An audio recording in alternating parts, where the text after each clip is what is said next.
Assalamualaikum warahmatullahi wabarakatuh. Salam sejahtera bagi kita semua. Baik, pada kesempatan kali ini saya akan membawakan sebuah materi tentang algoritma genetika, salah satu topik yang saya ambil dari mata kuliah Artificial Intelligence. Mari kita mulai. Algoritma genetika. Pada kesempatan kali ini saya akan menjelaskan apa itu algen, struktur umumnya bagaimana, komponen utamanya apa, seleksi rekombinasi dan mutasi itu apa, lalu keuntungan penggunaan algoritma genetika serta bagaimana penerapannya di dunia nyata saat ini. Baik, introduction to genetics algoritma. Algoritma genetika ini pertama kali dikembangkan oleh John Holland dari Universitas Michigan tahun 1975. Menurut ia, setiap masalah yang berbentuk adaptasi atau alami maupun buatan itu dapat diformulasikan dalam terminologi genetika. Nah, algoritma genetika ini merupakan simulasi dari proses evolusi Darwin dan operasi genetika atas kromosom. Nah, beberapa istilah yang digunakan dalam algen. Pertama ada populasi, itu sejumlah solusi yang mungkin. Lalu individu itu menyatakan satu nilai atau keadaan yang menyatakan salah satu solusi yang mungkin dari permasalahan yang diangkat. Lalu kromosom, individu yang terdapat dalam satu populasi. Generasi, evaluasi atau evolusi kromosom melalui iterasi. Dan fitness merupakan alat ukur yang setelah proses evaluasi dari kromosom itu tersebut. Lalu ada offspring. Offspring ini sendiri merupakan generasi berikutnya, dikenal dengan istilah anak atau offspring. Terbentuk dari gabungan dua kromosom generasi atau sebagai induk ya, bisa juga dikatakan parent. Lalu ada crossover. Crossover ini merupakan operator penyilangan. Mutasi sendiri merupakan modifikasi kromosom dan genotype itu sebuah nilai yang menyatakan satuan dasar yang membentuk suatu arti tertentu dalam satu kesatuan gen yang dinamakan kromosom. Lalu allele itu nilai dari gen sendiri. Berikut contohnya ilustrasi representasi penyelesaian permasalahan dalam algoritma genetika. Di situ bisa dilihat angka 1 merupakan allele, yang menyelubunginya adalah gen, dan sekumpulan gen merupakan kromosom, sekumpulan kromosom merupakan individu, sekumpulan individu merupakan populasi. Ini merupakan ilustrasinya. Lalu ada contoh individu nih. Ini kita pernah mempelajarinya tentang TSP ya, Travel Salesman Problem, yang menyatakan situ ada dua jalur tuh. Bisa 1, 3, 5, 7, 6, 4, 2 atau bisa juga 1, 2, 3, 6, 7, 5, dan 4. Berikut adalah komponen utamanya. Pertama, teknik penyandian. Teknik penyandian ini meliputi penyandian gen dari kromosom tersebut. Gen merupakan bagian dari kromosom ya. Jadi satu gen biasanya akan mewakili satu variabel. Gen dapat direpresentasikan dalam bentuk string byte, pohon, array bilangan real ya. Lalu daftar aturan, elemen permutasi, lalu ada elemen program dan lain-lain. Lalu ada prosedur inisialisasi. Jadi ukuran populasi itu tergantung pada permasalahan yang akan dipecahkan dan jenis operator genetika yang akan diimplementasikan. Nah, setelah ukuran populasi telah ditentukan, kemudian harus dilakukan inisialisasi lagi terhadap kromosom yang terdapat pada populasi tersebut. Nah, inisialisasi kromosom itu dapat dilakukan secara acak, namun harus tetap memperhatikan domain solusi dan kendala permasalahan yang ada. Lalu ketiga itu ada namanya fungsi evaluasi. Jadi ada dua hal yang dilakukan dalam melakukan evaluasi kromosom. Itu ada evaluasi fungsi objektif dan konversi dari fungsi objektif itu ke dalam fungsi fitness. Lalu ada seleksi. Jadi seleksi ini akan menentukan individu-individu mana saja nih yang akan dipilih untuk dilakukan rekombinasi dan bagaimana offspring tersebut terpilih ya. Jadi langkah pertama yaitu pencarian nilai fitnessnya terlebih dahulu. Ini istilah dalam perbandingan metode. Pertama ada selective pressure. Ini probabilitas dari individu terbaik yang akan diseleksi dibandingkan dengan rata-rata probabilitas dari semua individu yang sebelumnya sudah diseleksi. Lalu ada bias. Bias merupakan perbedaan absolut antara fitness ternormalisasi dari suatu individu dan probabilitas reproduksi. Spread itu merupakan range nilai ya, kemungkinan itu untuk sejumlah offspring dari suatu individu.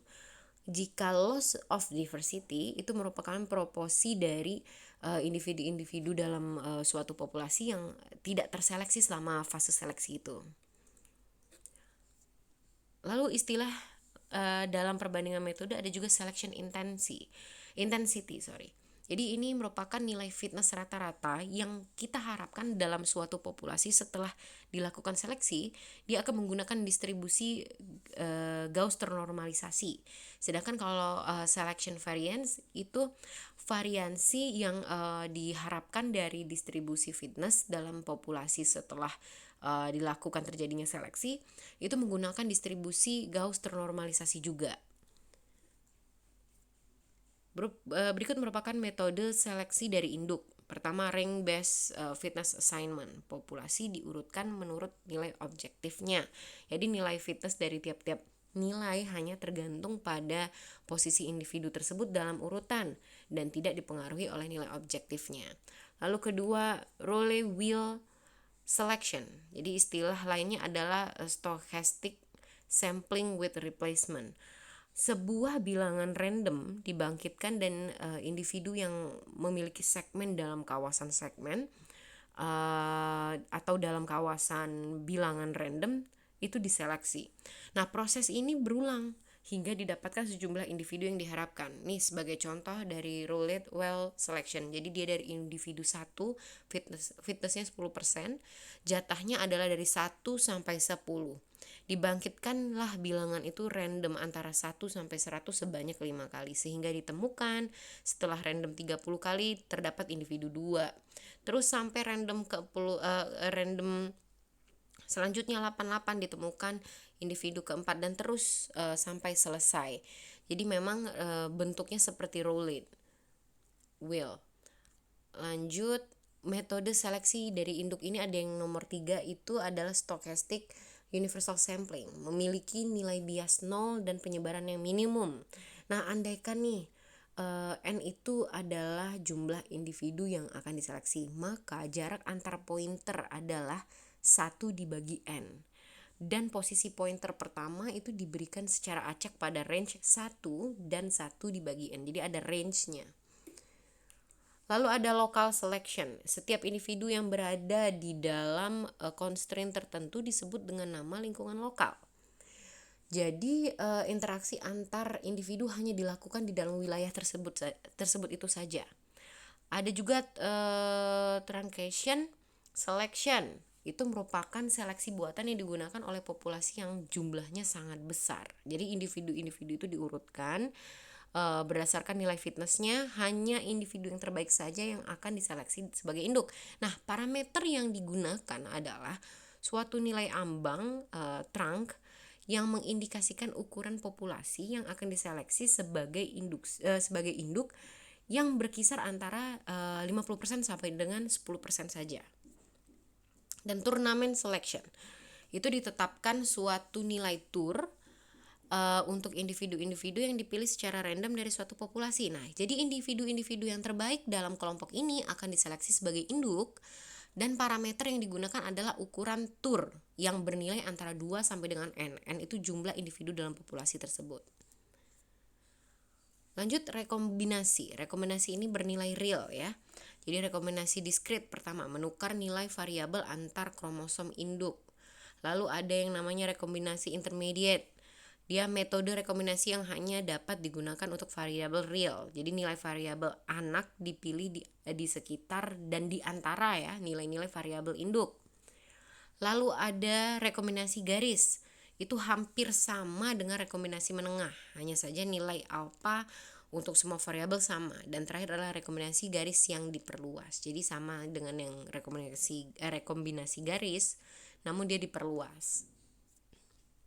Nah, berikut diagram alir dari proses crossover ya.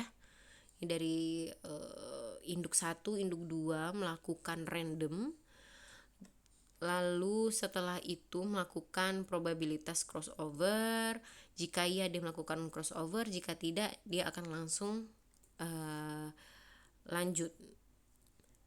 Nah, berikut adalah ilustrasinya ya. Jadi ini apabila P-nya sama dengan 0,7, dia ada di garis itu.